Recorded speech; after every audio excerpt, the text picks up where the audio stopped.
លោក Trump កំពុងពិចារណាដកកងទ័ពអាមេរិកចេញពីប្រទេស NATO ដែលបានបដិសេធមិនគាំទ្រសង្គ្រាមអ៊ីរ៉ង់រដ្ឋបាលលោក Trump ត្រូវបានគេរាយការណ៍ថាកំពុងពិចារណាលើផែនការដកកងទ័ពអាមេរិកចេញពីប្រទេស NATO មួយចំនួនដែលបានបដិសេធមិនគាំទ្រសង្គ្រាមប្រឆាំងនឹងអ៊ីរ៉ង់យោងតាមរបាយការណ៍សំណើនេះនឹងពាក់ព័ន្ធនឹងការផ្លាស់ប្តូរទីតាំងកងកម្លាំងអាមេរិកពីប្រទេសដែលត្រូវបានគេមើលឃើញថាមិនសហការដូចជាអាល្លឺម៉ង់ អេស្ប៉ាញ អ៊ីតាលីនិងបារាំងទៅកាន់ប្រទេសដែលត្រូវបានគេមើលឃើញថាគាំទ្រច្រើនជាងរួមទាំងប៉ូឡូញ រ៉ូម៉ានី លីទុយអានីនិងក្រិកមន្ត្រីនិយាយថាចលនានេះកំពុងត្រូវបានពិភាក្សាជាទម្រង់នៃសម្ពាធឬការបង្ខិតបង្ខំបន្ទាប់ពីសម្ព័ន្ធមិត្ត NATO ជាច្រើនបានបដិសេធមិនផ្ដល់ការគាំទ្រផ្នែកយោធាឬរដ្ឋបិទការប្រើប្រាស់មូលដ្ឋានក្នុងអំឡុងពេលជម្លោះសូមជួយចុច Share ចុច Subscribe ឬចុច Follow ម្នាក់មួយផង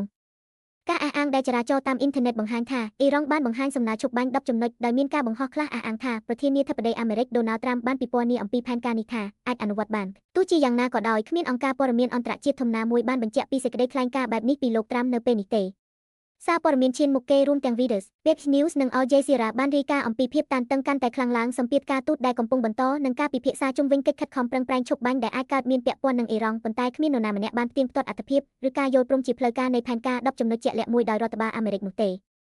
អ្នកវិភាគនិយាយថាការអះអាងបែបនេះអាចកើតចេញពីប្រភពដែលមិនបានផ្ទៀងផ្ទាត់ឬការបកស្រាយខុសអំពីការវិវត្តការទូតទូលំទូលាយដោយសារស្ថានភាពនៅតែមិនស្ថិតស្ថេរអ្នកសង្កេតការណ៍បានសង្កត់ធ្ងន់លើសារៈសំខាន់នៃការពឹងផ្អែកលើសេចក្តីថ្លែងការណ៍ដែលបានបញ្ជាក់និងរបាយការណ៍ដែលអាចទុកចិត្តបានមុនពេលធ្វើការសន្និដ្ឋានអំពីកិច្ចព្រមណាមួយដែលបានស្នើឡើងឬលទ្ធភាពរបស់វាសូមជួយចុច Share ចុច Subscribe ឬចុច Follow ម្នាក់មួយផង